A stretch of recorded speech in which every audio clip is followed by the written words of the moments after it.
Nothing I like more on a summer day than to spend it sitting on the bank of my favorite fishing hole. I could spend all my days with my line in the water, waiting for a fish to bite. The anticipation is what is exciting about fishing. You never know what you're going to catch, how big it might be, or when it might bite. There are some days when you don't catch anything at all. Those are not my favorite days of fishing, but it is still better than a day in school or mowing the yard. There is nothing as exciting as feeling that tug on the end of your line and reeling in that monster bass or that 3-inch bluegill. It doesn't matter, it's all fishing. Fishing reminds me of the disciples. When Jesus called them, they were doing their job as fishermen. So in Matthew 4:19, when Jesus said, "Come, follow me, and I will make you fishers of men," it was a concept that they understood. They knew what it meant to go out and fish. They knew that fishing was work.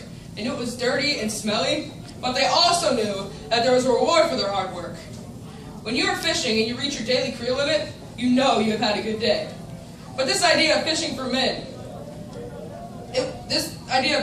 was new. What was Jesus really saying? What was he really calling them to? They had been fishing for a long time, and they had never caught a man on their hook. He was calling them to be his followers. That same calling goes out to us today. Being a fisher of men is the job title Jesus called all of us who have surrendered our life to him to fill. I don't know if you have a bucket list, but I have some things that I really want to do in my lifetime. I want to go skydiving, I want to drive a race car, and I really want to go deep sea fishing and catch one of those giant swordfish that I can put on my wall. Well, last year, I got to reach one of the goals on my bucket list. I got to go deep sea fishing in the Atlantic Ocean. It was awesome. I never dreamed that at the age of 14, I would get to do something as exciting as that. I was one of the first ones on our boats to catch a fish. I had no sooner put my line in the water and I had a fighting 3-foot Atlantic shark on the other end. It couldn't have been any better. A dream come true. The awesome thing about fishing in the ocean in comparison to the lakes and ponds that I usually fish in was the vast size of the ocean itself. To not be able to see the shore on the other side was incredible. It was a limitless view. It just faded into the horizon. The other thing was that at the other end of that fishing line could have been anything. The options of what you could catch were limitless. It made me think about how awesome God's creation is and how awesome He is. His vastness is way beyond what we can ever imagine. And then I saw all the different fish that people were catching. It reminded me of the job that God has called me to do. Matthew 28:19 says, "Therefore, go and make disciples of all nations, baptizing them in the name of the Father, the Son, and the Holy Spirit." We have been given a lifelong calling to reach the people of this world. That is a big job because, like the fish in the ocean, they are limitless.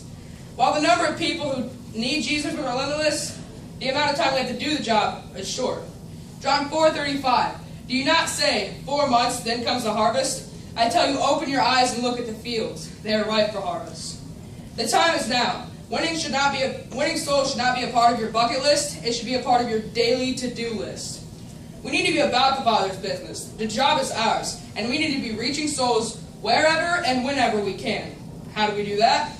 It takes the power of the Holy Spirit living in us. Acts 1:8 says, "But you will receive power when the Holy Spirit comes on you, and you will be my witnesses in Jerusalem and in Judea and in Samaria and to the ends of the earth." That is a limitless amount of ground to cover. It is a big job, but we have a big God, a God who has a limitless amount of power. And that same power is available to us if we surrender our life to Him and allow the Holy Spirit to work through us. Ephesians 3:20 says, "Now to Him who is able to do immeasurably more than all we ask or imagine according to His power that is at work within us." God wants to do more in us and through us than we can ever dream of. Those disciples that spent their days out fishing never imagined what they could accomplish when they laid down their nets to follow Jesus. With His power working in us, we have all we need to accomplish all He has asked us to do. My challenge to you today is try God and see what He will do with you. Your future can be limitless when you place your life in His hands.